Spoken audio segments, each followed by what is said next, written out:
I will welcome everybody in this afternoon, and we are now a year into Member Matters webinar, and I appreciate many of you are here every month, and hopefully we're providing good information to you.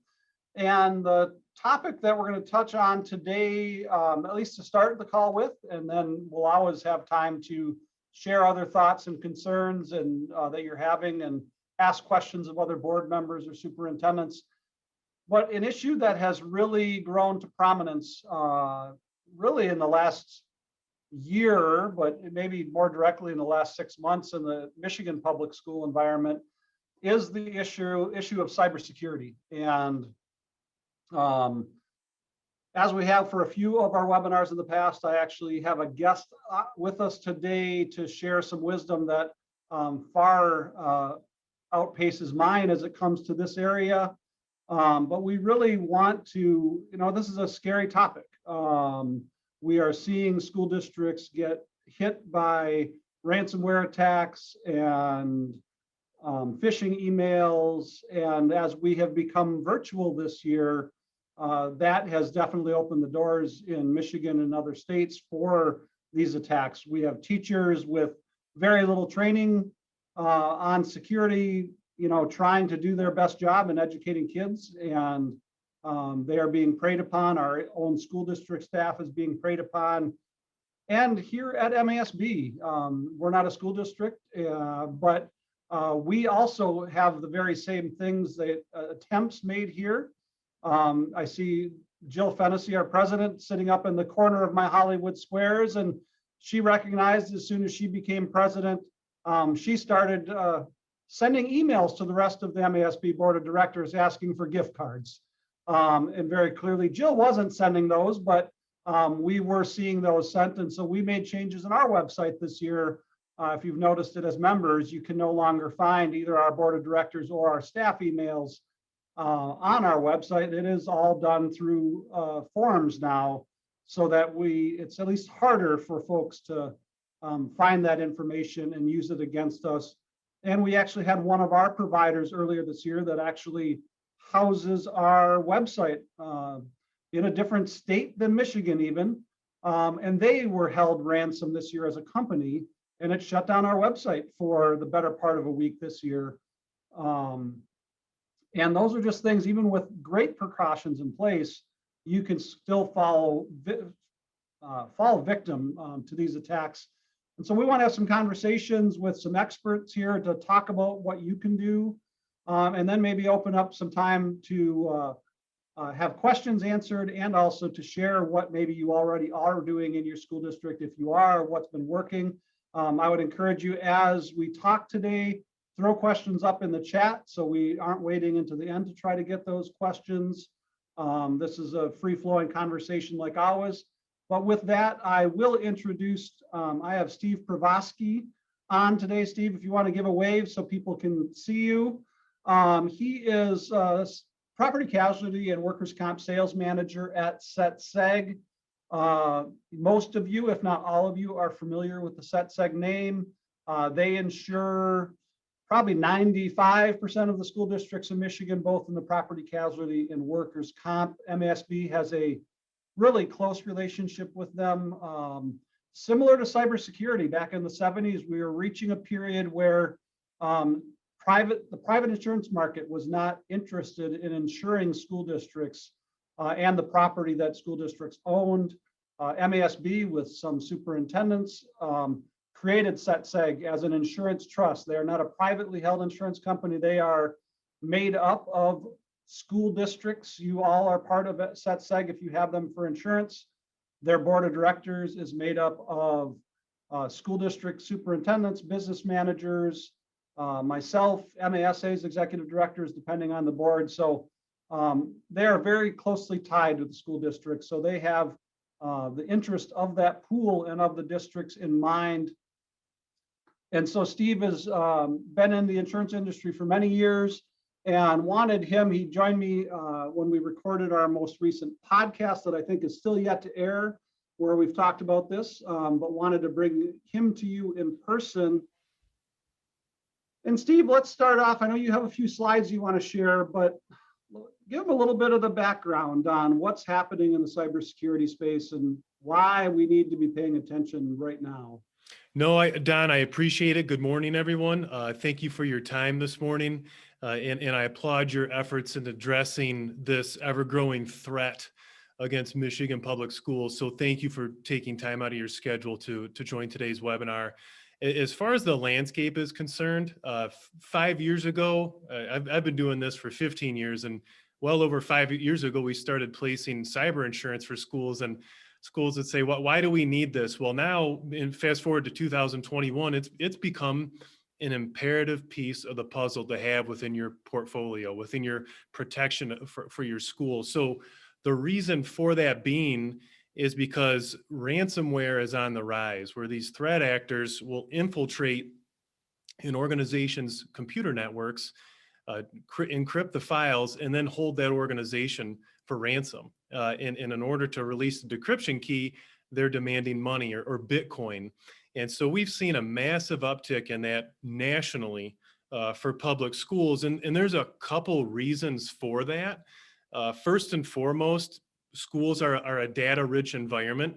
So you have information on students, employees, parents in the community, and that information is valuable to these threat actors. And then furthermore, they know your information is important to you. Obviously, when COVID hit roughly about a year ago, the classroom went virtual, and the reliance for schools had on technology really just increased overnight. And as a result, all of your exposure increased as well. So threat actors have certainly been targeting schools as ransomware or for ransomware just because of the increased utilization of technology that schools are now having to use to educate students. So that unfortunately kind of paints a pretty grim landscape here in the state and across the country. And so we're just doing what we can with our partners to address this risk, help educate school districts, and to Don's point earlier, provide some tools to help train your employees so that they stop clicking on those links that allow these threat actors to infiltrate your system and hold you ransom. So Don, does that help kind of paint the picture and explain where we are today? Yeah, absolutely. And I was just actually gonna, from our conversation in fact, I was just gonna put something in chat.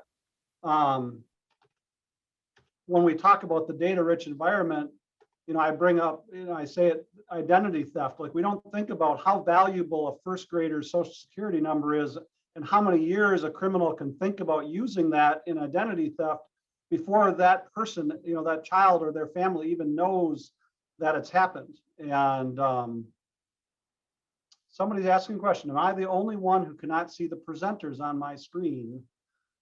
I would hope that we would be lighting up with the yellow or green surround when we're talking. Are anybody else having problems with their setup in that? So Roger, I would encourage you in the upper right-hand corner of your screen, you would have a view button, and you should be able to toggle into different views, and hopefully one of those will allow you to see the two of us that are talking.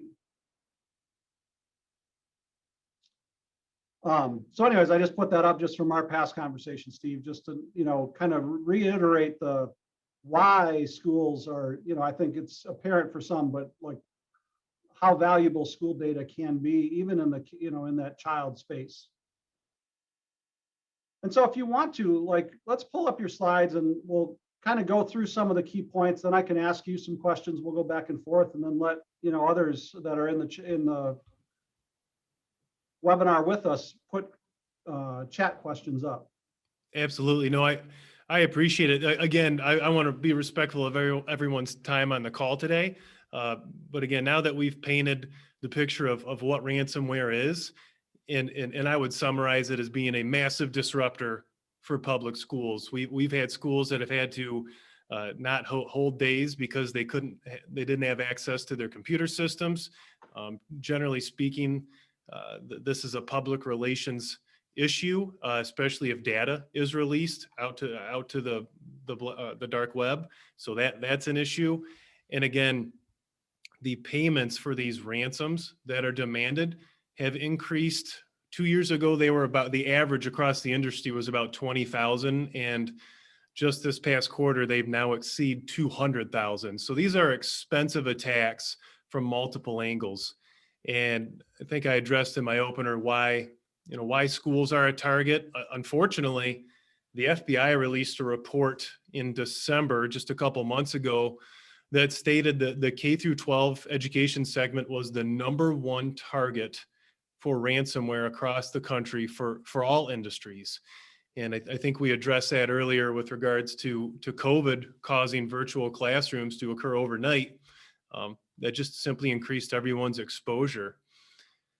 And so when it comes to protecting districts, again, this is more for the administrators within the district, but we continue to preach the importance of just backing up your data, because the #1 way that you can really stop a criminal in their tracks and not engage with them from a ransom perspective is if you have viable backups that are kept offline and separated from your network. Because if you can recover from those, it puts the district in such a more favorable position if you are attacked. And then furthermore, the employee training, that's probably the second biggest thing that you're going to hear me talk about today, is just educating employees so that they have a heightened awareness and increased knowledge about what's going on in the market and why they are a target, and that they shouldn't click on every email and every link that they receive.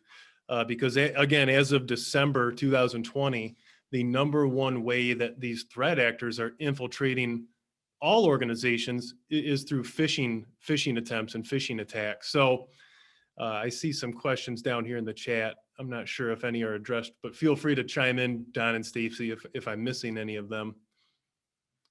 But with regards to, what does a roadmap look like? What can my school district do to address these issues? We continue to be impressed by an organization that exists in the state. It's the Michigan Education Technology Leaders. They refer to themselves as METAL. And it is the technology leaders from across the state at all the ISDs. And a couple of years ago, they put together a best practice guide, a roadmap, if you will, specific for Michigan public schools. And so oftentimes, if anyone asks, where's our starting point? Where do we begin? We usually direct them to mysecure.org, because this really is a fantastic document and roadmap for schools to follow. And then lastly, again, so we can open it up for discussion, we'll have a little bit of fun with this slide. When you talk about the training platforms that exist for teachers and staff to utilize, you will see CETSEG continue to promote the Know Before application. This is a platform that conducts ethical phishing training. And so what they will do is they will train your staff on a monthly or quarterly basis, however the district seems fit. And then they'll send out an actual phishing email, and they will analyze who within the district clicks on that email. And then for those that do, they have to go through training again. And the loop continues on a monthly or quarterly basis. And it is amazing to see the statistics that Know Before has on reducing the click rate throughout organizations. And this right here is a fantastic way for schools to really reduce and potentially even eliminate this risk from occurring. And because we believe so much in this platform, we at CETSEG utilize this. I know Don's staff at MASB utilizes the Know Before platform. We've negotiated preferred pricing for CETSEG members. And so the cost to engage with this platform on either a single year or 3-year term is quite inexpensive compared to that of what a breach could cost an organization. So Don, that's in short. I wanted to be very respectful of everyone's time and keep this at a high level, but I would certainly welcome any comments or concerns or questions that attendees might have today. Yeah, Steve, thanks for that. Let's drop back to our full screen so we can see the folks. And one of the questions that kind of think about it from a baseline and where you are as a school district. And maybe it's just, there's 3 pages of people right now, but even if we use the thumbs up or the raise the hand function, not to speak, but this is something I don't know where you're at with your SETSEG is doing a survey, I think statewide, Steve, and I don't know if you guys have completed that yet to get your information. So we had just a couple weeks ago, this was the first year that we've sent out an actual questionnaire related to cyber risk. And I think the numbers are out of 520 some, we've received just over 400 back. And so that's really going to help us establish a baseline for where schools maybe need some assistance with addressing their cybersecurity. And so that's the follow-up, is essentially the assessment that we will bring back and give back to schools so they can understand maybe where their priorities should lie with regards to addressing cybersecurity. Because the question I was going to ask and have people, raise their hand or put a thumbs up is, how many of, just on this call, and your districts aren't next to your name, so you're not, ratting yourself out, but how many of you have at your school district somebody that is a full-time director of technology, and that is their main responsibility, doing technology? Only a hand. Those that I can see their faces, I've seen hands go up. I've seen a few thumbs. I also see a lot of that are still empty in the space. I see some virtual thumbs. What's that? I see virtual thumbs going up as well, the emojis. But I do think that is, it's indicative of probably what SETSEG found in doing this survey. Like a lot of you, particularly this falls into smaller districts, that, your technology director is likely, there's a good chance that that person also is a part-time science teacher, a part-time computer science teacher. Like they help keep things going in your district and help things get set up, but they are not, that's not their full-time job. They don't have the same level of training. And so these, the metal group from MASB, a group like KnowBe4, like those are groups that you have to count on. And even if you wanted to hire right now and say, yep, we need, this is important, we're going to go hire a director of technology, there are not enough of them to staff every building or every school district in the state. We don't have enough of that skill set in Michigan to do that. So you do have to depend on these kind of outside contractors. And so just like, it's just another hurdle for schools to overcome. And, when they try to figure out where do we go from here. And I think for board members, it's not about you trying to figure this out. It is about you asking the superintendent, these questions, which is, where do we stand on this issue? I saw somebody posted in the chat, the board just approved money for a new firewall.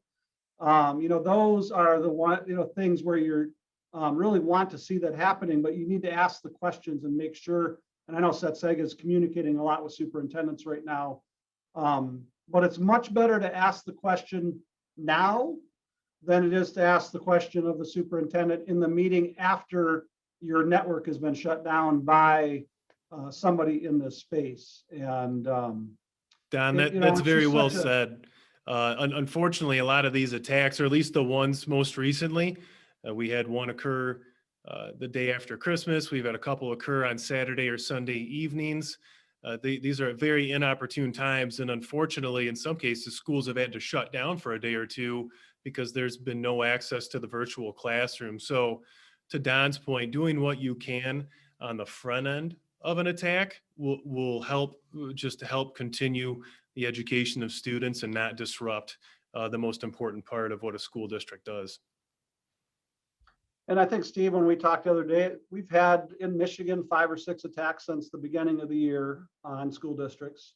Yeah, I think there's probably even been more attacks, but a lot of the technology directors in the state have been able to thwart those. But unfortunately, there have been at least a half a dozen successful attacks just since the beginning of the calendar year. And I can think of districts that I've interacted with sitting on the property casualty board just in the last couple of years. An ISD that gets held ransom for data, and they in the end have to pay a ransom. Another district, as it was described to me, that had the backups in place, so they didn't have to do anything, which was a great win on their part.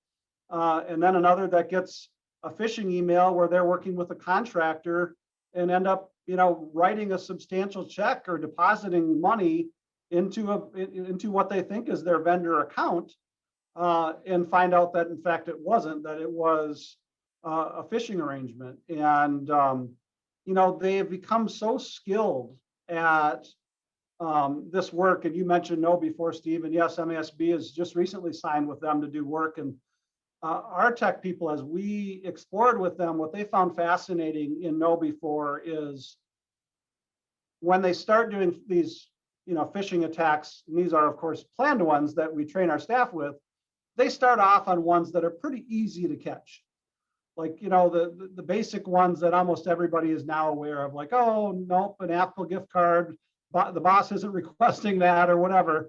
But to the point where it keeps growing and escalating, and they are really putting together some quite, sophisticated phishing attacks where they've mocked up letterhead and email addresses that look identical to what would be coming.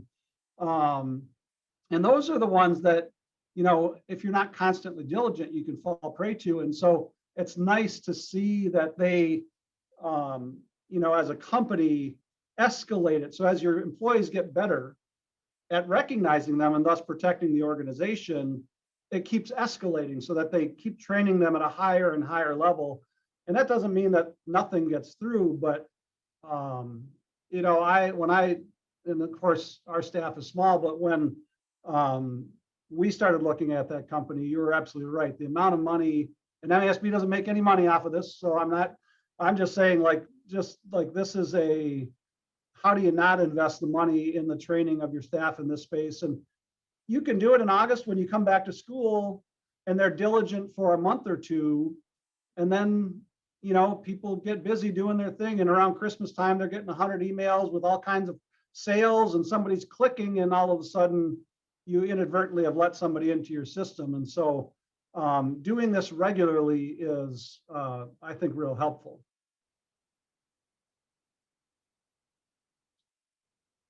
I would be interested. I'm looking here at the comments, but if anybody would like to chat about things that you've done in your district. I know I got an email just when we sent out this webinar last week from a board member that was like, wow, this is great. This is the kind of stuff that we need to be hearing about as board members and as superintendents. This person actually came out of the tech sector, so they were well aware of the environment, but definitely was happy to see this kind of thing. We would be interested in hearing, if you're willing to share your story, if in fact if you have been attacked. Those stories, although scary, I think always are great educators, or things that you've done in your district that are helpful. And I appreciate, Mary, your comment about IT director, former super that was an IT director. That's a rarity that you wouldn't typically be in that space, so you're fortunate. But you're right, it is the individual user is where much of this happens. Am I correct in that, Steve? You're absolutely right. It's the individual user end, and then there's also, secondly, exposure when people are working remotely, and much as a result of due to COVID. There's just a greater exposure to the network. So it's a 1-2 punch. You're exactly right. I see a question from Mary. Could someone explain characteristics of an email tag that could be an alert? I'm thinking she might be referencing a type of software that exists that, as at least we have it here at SETSIG, if we receive an email from an outside contact, that there's a notification at the top that be cautious. This is from an external party. Be cautious when clicking links. I know those come through on our emails, and I know other organizations use that, and it is actually very helpful. Yeah, we've added the same thing in MASB in the last couple of months, and they're useful, but they're just notifying the person that this is coming from outside, and it should make a person more aware. But if you're an organization that gets a lot of external emails, if you're a teacher that many of your emails are coming in from parents, you start putting that, you see the tag and you kind of flush it out of your mind because you see it on almost every email that comes in. And so it still gets down to that individual training and having them be wary of things. I find when anything that I get in an email that just doesn't quite seem right, often what I do is just hover over the from email, because that's often, right now, all of us with email address books, it defaults to Stacy Bogart is who I see, but I don't see an email address. But when I hover over it, all of a sudden it's not sbogart@masb.org. It is something completely different. And you're like, well, that verifies that this is definitely not coming from where it should. But you wouldn't know it by just looking at that default, email address. So that's definitely something to pay attention to in that space also, and a good tip off when something isn't real. Also need to consider what we are willingly providing to use.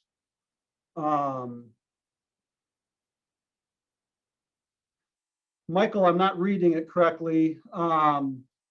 I think part of this might be what you're getting at. Correct me in the chat if I'm wrong. Is as districts, and this is, I think, educational for your teachers. Like, there's lots of things that schools are offered for free, and teachers see it. And I'm going to bring this into the classroom, and I think it's good for school districts to have, whether they be at the board policy level or down at the building level, that there are some parameters from your technology team for your teachers as they look at downloading software and other things that are going to be useful in the classroom. Because you don't want to schools have limited budgets.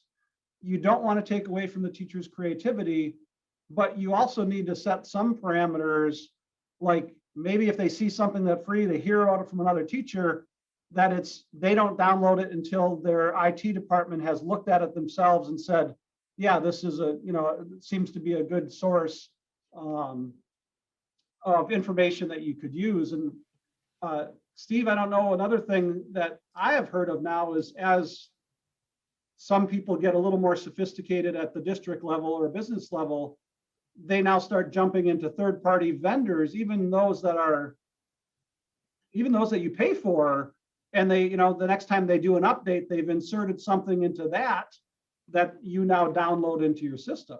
Yeah, that's exactly right. Obviously, there would be heavy utilization of third-party vendors, the cloud and whatnot. So really just districts navigating those contracts on the front end to make sure that they're protecting themselves and that these vendors are responsible in the event that there is some form of a breach is certainly helpful. And then if it's okay, I would like to piggyback on Michael's earlier comment about providing free educational. Furthermore, in the K through 12 segment, the transparency requirements on schools for essentially publishing almost everything on your website further creates more exposure for you. To Don's point earlier, the example of one of those threat actors pretending to be a legitimate vendor, a construction manager, and sending invoices to the district. All of that came about due to the transparency requirements that the state puts on the districts to have on their website. So that just means districts have to heighten their awareness and be cautious of that, because this transparency, although fantastic, does even create a little more exposure. Steve, Birgit raises a question. So depending on the district, we have some districts that provide school district email addresses to board members. Others use their personal email addresses, and some prefer it that way because they, that's the one they're at work and they're going to see the email more readily. Do you think that there is a safety issue one way or the other related to personal email addresses versus school email addresses? It's a great question. I would probably defer to the technology directors in the state for the best answer, but I would tell you what the thing that we're cautioning schools on is just make sure you have separate networks for whenever anyone brings their own device. So if I bring my own personal iPad to a board meeting, I should probably have access to a different network, a different Wi-Fi than that of the core operations of the school. So although I'm not sure exactly, there's probably arguments either way for using a personal versus work. It's more about separating those networks that people have access to so that when they're clicking on those links, it doesn't make its way back to the school district's core network. And I think that's a great example. Like, and I know MASB is much different than a district, but some of the fundamentals remain the same. And for those of you that have been into our building and done trainings before, when you log into MASB with any of your devices that you bring, we have the MELG public Wi-Fi access. And anybody that comes in externally has access to that. And our board of directors, that's what they get on.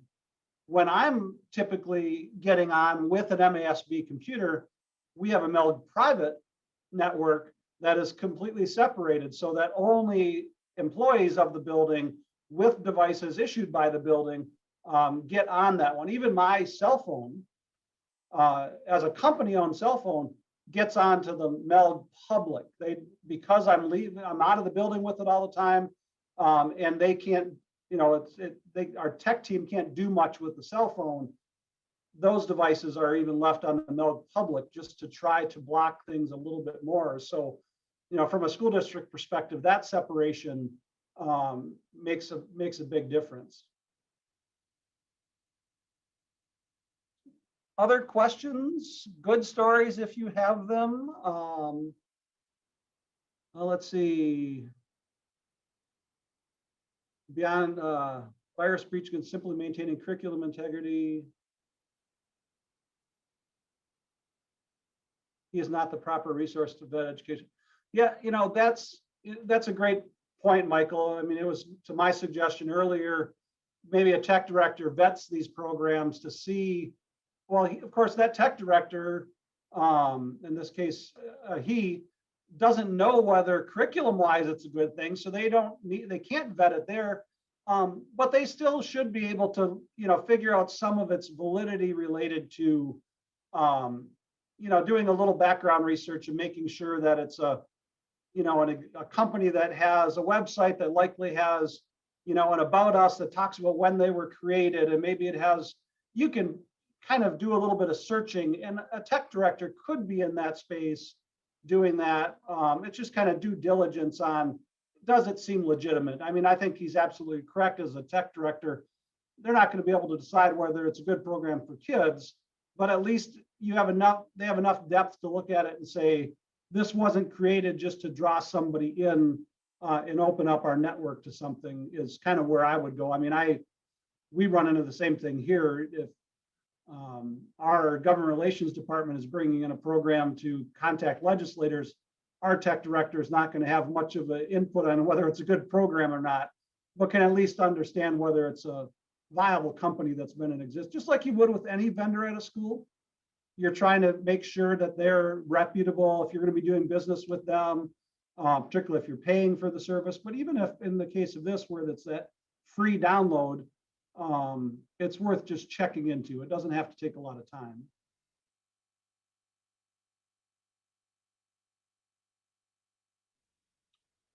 Other thoughts that we haven't touched on yet, Steve, that you think might be worth talking about? No, I very much appreciate everyone's time today. I know, again, SETSEG is out there spreading the word across the state, regardless of if you're a member of the property casualty pool or not. We want to help heighten everyone's awareness and understanding of this landscape and why cybercrime is occurring. And again, if I could just make sure that if you leave with a couple of things today, asking questions about, how is our data backed up? Is it backed up daily? Is it securely offline? And then, what can a district do from an employee training standpoint?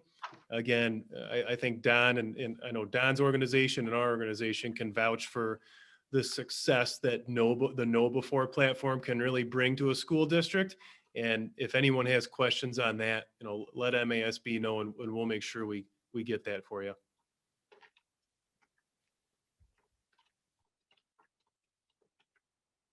I'll just give it him a second and we'll pivot to some other topics and let Steve go if there's no more questions on that. But well, if any questions come up, Steve, after you've jumped off, I will forward them along and make sure that we get answers back to them. I appreciate your time today. And hopefully as we keep pushing on this, I know we went a little more in depth, I think, on our podcast. So if people are listeners of that, I would encourage you to take a listen to, I think it's going to be the upcoming episode that Steve will be on to hear us talk a little bit about that. I'd like to pivot and talk about a couple of other issues. So Steve, we'll let you go. Thank you very much. Hey, thank you, Don. I appreciate your time today. Thank you to the audience. Have a great rest of your week. Take care.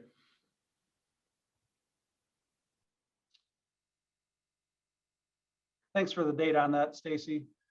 Just a couple of issues that are out there I would like to, talk with you about, give you a heads up on. So I got just before the webinar today, the Detroit News called, and I think in the Tri-County area, there was varying levels of how many schools were back early, like last September and October, and where in other parts of the state they were back. And so the Detroit News called today because they are starting to see in their readership area some schools that have been shutting down or quarantining because of COVID. So it's an elementary shutting down for 2 weeks. One of the big high schools in Macomb County just announced that they have to quarantine. And so the news called wanting to know, like, is this school districts kind of reversing their course? Are you deciding to go in a different direction? And my answer to them, and it just gives you some context for where MASB is answering it. I know you get to focus on your own district. We look at things statewide. Those are things that were happening all through last fall. We were getting calls from districts. They had to shut down an elementary. They had to shut down a middle school or a high school. And then 2 weeks later, they'd be back, and they pivoted from virtual back and forth. And, I feel that is exactly the appropriate space for a district. You're following your protocols. My point to the reporter was, this is not about, school districts doing anything different than they're supposed to be doing. And, I did mention in there, I said, one of the kind of pain points that we might see as schools in Michigan will be what happens after spring break. After Christmas, where everybody was still encouraged to stay home and not travel, most people came back to school in January without any real problems. Seems like more people will be traveling over spring break, and that may cause some exposure risk at the district level. But I just wanted to bring it up to all of you so that you just knew that it was out there, that the media, the larger papers now apparently are paying attention to it a little bit more. But I think that it is indicative of the time we're in. Like, this is going to happen. You're going to have times where you have to shut down things. Thankfully, your teachers and your administrators know how to pivot back to virtual. And the reporter didn't get into this space, but I do think the difficulty is still in that parent space for young kids. Your kids are in school now; they have to quarantine for 2 weeks. What do the parents do in that space? And the district doesn't really have control. And I would also say, continue to work with your local health department. We do know the legislature has seemingly put a bit of a target on the backs of school districts that weren't going to be offering their hours as of March 22nd.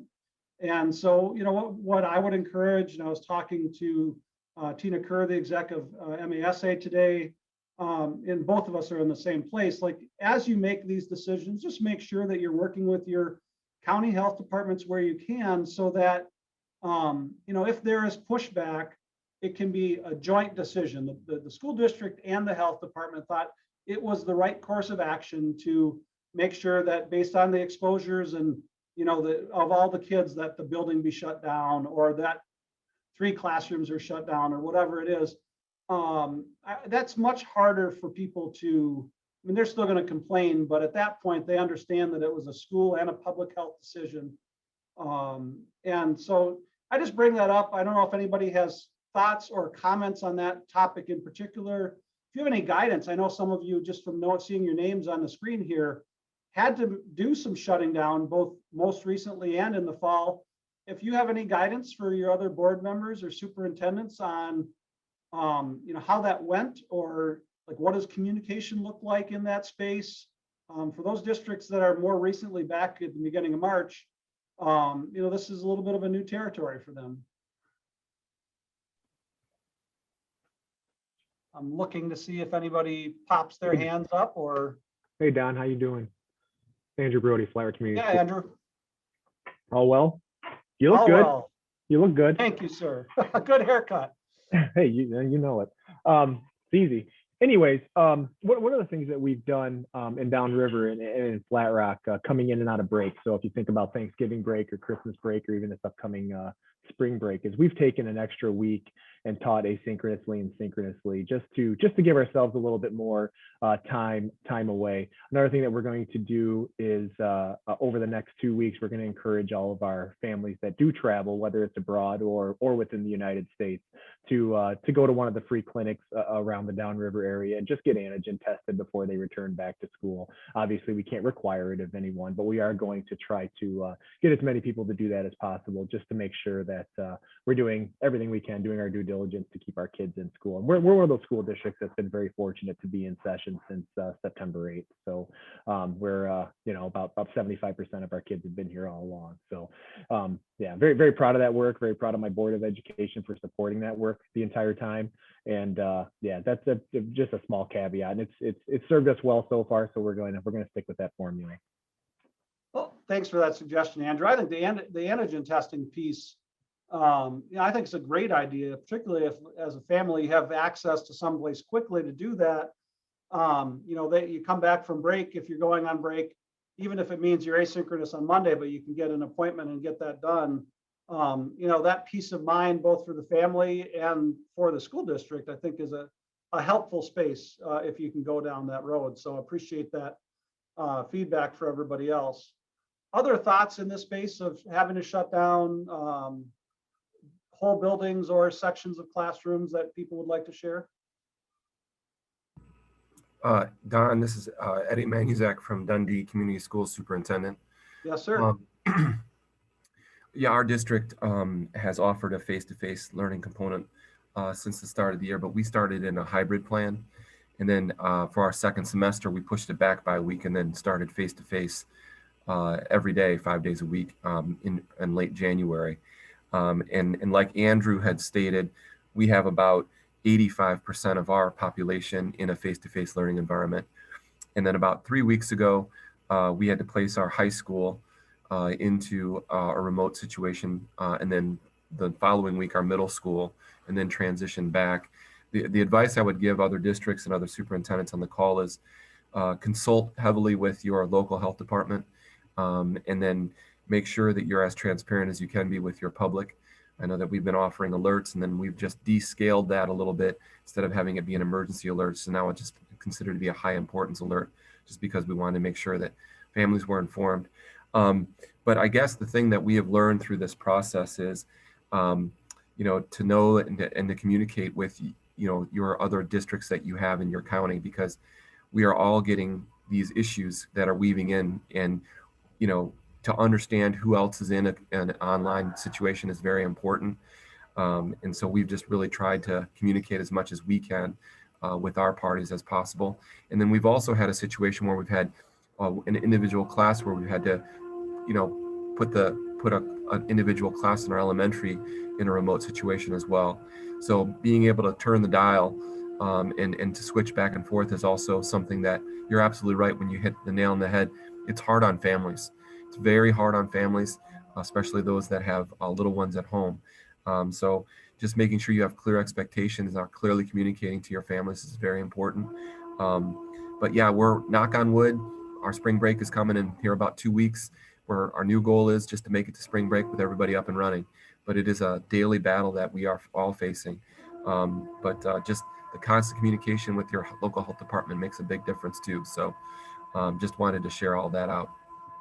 Thank you very much. And I do think, having, maybe as a district, you haven't been faced with this and haven't had to shut down a classroom or a building, but we saw it in the fall, we're seeing it, it's becoming a fairly common occurrence across districts. If you haven't done that yet, it might be very valuable to, like, ahead of time, let your parents know and your community know, if we have to do it, here's how we're going to do it. So that way they're not caught completely off guard when it's a shutdown. Like, that transparency after the fact and during the response is important. But if you can let them know ahead of time that we've seen neighboring districts have to go through this, we want to let you know if we're in a similar situation, here's the protocols we're going to do, and here's how this will happen. And for how long we'll have to do it. So I think that might be another space just to get people ready. I see Michael asked a question, and if anybody has an answer to this, interested in hearing how districts might be using rapid antigen testing as part of a mitigation response, for example, in shortening quarantine periods. I know we were doing a lot of rapid antigen testing with athletics in the fall of the year in the state tournaments. The High School Athletic Association just put out guidance, I think earlier this week or late last week. They're going to start asking school districts to do that for all athletes, winter and spring athletes going forward. I don't know if districts are using it in a more mitigation response or if it's been pretty limited. I know the tests themselves aren't widespread available, so I don't know how many districts are doing it on a across the board, all students kind of space. Andrew or Edward, either of you know of any districts or other suits that are on? So I go ahead, Ed. No, go ahead. Go. All right. No, go ahead. Go ahead, Andy. So there are a couple pilots around the state that have been doing antigen testing at a high school level. Most of them on the west side. Nothing really that I'm aware of down here in Downriver or Lower Wayne County. We're really governed by our countywide health departments when it comes to how you can utilize antigen testing, and Wayne County Health Department really doesn't recognize the antigen test as a suitable measure if someone has COVID or not. So while we use them for athletics for our wrestlers, and we'll obviously move forward with the MHSAA however they see fit to do that work around spring sports. I don't see them being used to shorten quarantine periods, because quite frankly, in Wayne County at least, they have dictated to us how long a quarantine period is going to be, whether it's going to be 10 days or 14 days, or there's moving goalposts all the time, right? But I think right now we're going to stick with what has been working, and it is frustrating for parents when you have to quarantine a student for 10 or 14 days. We understand that, and we're dealing with that daily, but I don't see antigen testing being the solution to shortening those quarantine periods. Yeah, and to dovetail off your comments, Andy, we and our district are participating in the Michigan Safe School plan of the voluntary staff rapid antigen testing. So I get tested weekly. In fact, yesterday I had mine, and we've had staff that have gone through that voluntarily. And then we also are the county hub, because DHHS has county hubs now that are offering these rapid testing drive-through clinics for families that are and students and the public that are coming back from spring break. So my district is a county hub for our county to have this testing done. So we're encouraging our students to have this test done. And it's just so important. It's one of the, I guess, one of the pillars of the seat that we're all sitting on, is that you have to have a way to tell, and this is just one way that you can tell if you've got positive cases in your district. So you just try your best to offer it, and your hope is that they'll take advantage of it. But as Andy had mentioned too, this is not the be all end all stopgap. And we're hoping that just as a district we can move forward, and our county can move forward by making it as safe of an environment for our staff and students. But that's it's not really the metric measure, though. I guess we're just using it as a means to an end. Edward, Real quick, I'll come to Tri-County School. Edward, correct me if I'm wrong, but in your situation too, even if the antigen test shows positive, they have to go get a PCR test for the final before the next step is taken, correct? We rely on the most the best possible route from our family to tell us the result, and we rely on our health department, like Andy had said in his health department in Wayne. They're telling us that it doesn't shorten the length of that, and right. We've had families be very upset because we're in the championship phase of our swimming and diving and also our wrestling season, and so that has affected some of those student athletes in that quarantine situation. So it's been a prickly issue for us, but we've held firm because we're elbow to elbow trying to be with our health department, because they're truly the experts guiding and helping to guide our decisions. Well, and I can even, just because my family just went through this in the last week. My wife was notified that she needed to quarantine because of an exposure. And so she went in after 5 days to do the rapid test tested negative. But the medical facility there said if she wanted to be sure, because we were going to head out of town on Friday, they said they would recommend not, like, you can't get out of quarantine unless you're going to get a PCR test back that is also negative. That, like, the antigen test in their minds was not thorough enough to risk that exposure. And so, thankfully the testing turnaround time on PCR tests is much faster. We were told yesterday that it could be up to 48 hours and actually had the results back within about 12 hours. But, the medical groups are definitely saying, if there's a real risk and a real concern, the PCR test they want that before they're going to say you don't have COVID. And that's after a certain number of days away from exposure, not the day after. They still won't say anything. And that was to kind of reduce the quarantine period of time. Yeah, the HONU management group, which is a contracted testing provider for the DHHS, has also, for our walkthrough, our drive-through clinic that we have, they are stating that within a 15-minute window, if you get a positive antigen rapid test, then they will call you back to do the PCR test so you can get a more definitive answer, because the PCR is considered the gold standard of the test. Absolutely. Other questions, thoughts in this space on schools reopening and closing, the testing space? Or other questions? So we've got about a little bit under 10 minutes left. Other things, superintendents, board members, that are, kind of in your minds about what's going on at the Capitol, what's going on in your districts that you want to share with others to be aware of, things that have kind of tripped you up as of late that is worth sharing with folks?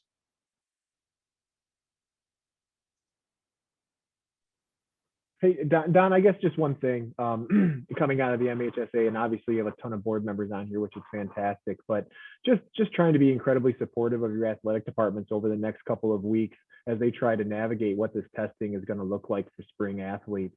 And the testing aspect of it is one thing, but the reporting aspect is a complete another.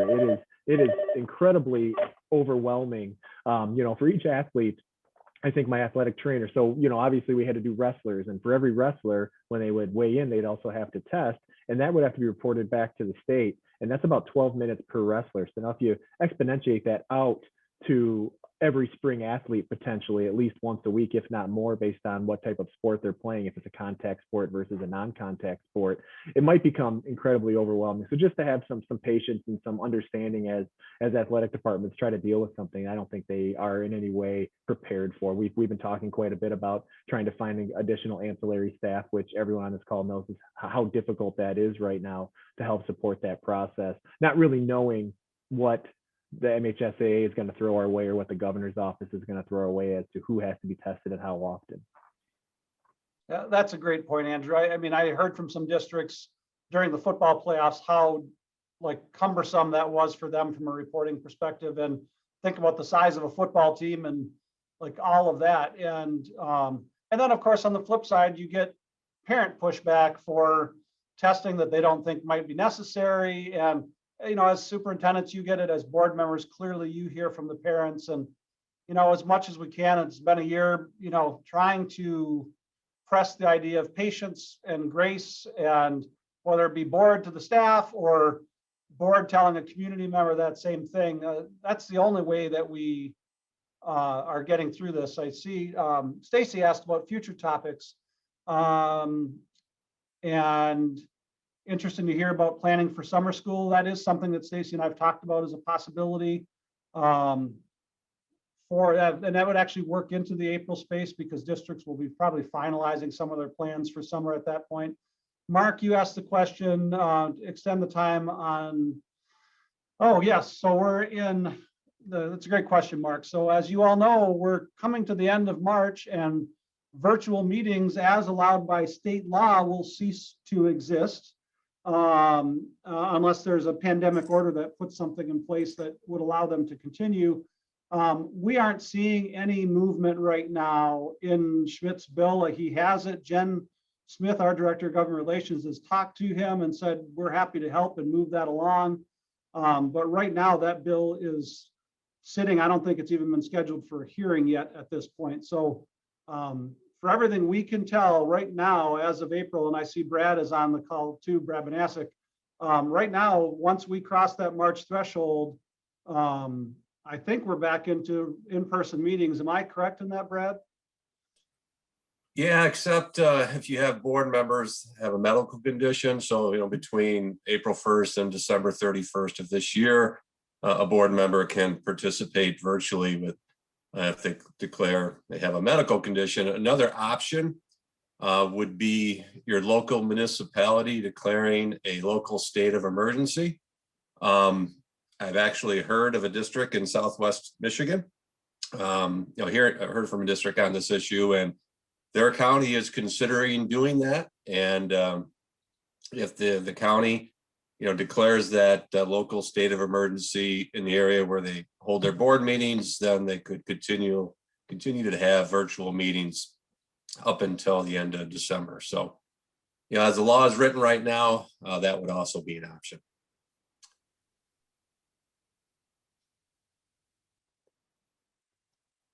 Hey, Don, Let's see. go ahead.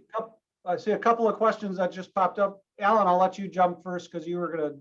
Yeah, I want to go to the summer school if you could real quick. I'm catching some, and Brad, maybe I'll jump in on this too. I'm catching some, I got some information yesterday. They may be looking on changing some of the requirements for summer school. I think that'd be good from a superintendent side, seeing 8 weeks, 5 days a week, and the requirements currently out there for summer school. It's pretty tough when you have a 10, 12-week summer to get all that in. So I think for board members to be aware that there may be some opportunity that there's going to be a reduction in some of those requirements, which would be positive for schools as we plan. And also maybe an extension of when that's due. Well, and I see a couple other questions on that. The assessment and accountability package, it's in the Senate. They're going on spring break. So at least right now, the intent is to move it out of the Senate to let the House deal with it as soon as they return from break. Of course, that starts pushing into your testing windows. But if they can get it through, it's still they get it through, right? And I will say from the from MASA and MASB, we like a lot of the bills in the package. We think they'll be helpful to districts. They high-barred, however, all of them together, and we don't love a lot. There's a mix here, and we don't like a lot of the others. I know Jen provided written testimony last week or this week, yesterday on it. And so we're watching those. We just don't know how quickly they can move them. I almost say it would have been nice, and we were pushing them to do this. If they would have done these bills about a month ago, we would have a little more time to address them. What we asked was pass the bills on assessment, pass the bills on evaluation. Let's work on the other bills, break the tie bars, and we just don't know where that's going to be. And last one, Brad, is a question to you. Can committees without a quorum still meet via Zoom? This has been a frequent question. In fact, I just submitted an article to Stacy for our next edition of Leaderboard that covers this issue of committees being subject to the Open Meetings Act. And that's the ultimate question here, Don. Is your board committee subject to the Open Meetings Act? If it is, then you would not be able to have a private virtual meeting under OMA. But if your committee is not subject to the Open Meetings Act, it is just gathering information, it is not making a decision on behalf of the board, then that committee doesn't have to comply with the requirements of the Open Meetings Act, meaning that it has to have an open meeting, it has to post notice of that meeting. So that's the ultimate issue. It is somewhat of a complicated analysis. In the past, MASB has always recommended go ahead and post all your committee meetings. The benefit of having a private committee meeting does not outweigh the risk of possibly violating the Open Meetings Act. So that continues to be MASB's guidance. But if you want to go through the analysis, determining whether the committee is subject to the Open Meetings Act or not, that's what you look at. What type of authority does that committee have? And is it acting on behalf of the full board? Then it is subject to the Open Meetings Act and would have to comply with all the OMA requirements. All right, thanks for that, Brad. We are just after 1 o'clock. I don't want to take more of your time. We always try to keep these to an hour. So if you're at work, you can get back to work. And we appreciate your being on today and sharing the thoughts that you had. And we will see you all in a month when we have our next Member Matters webinar.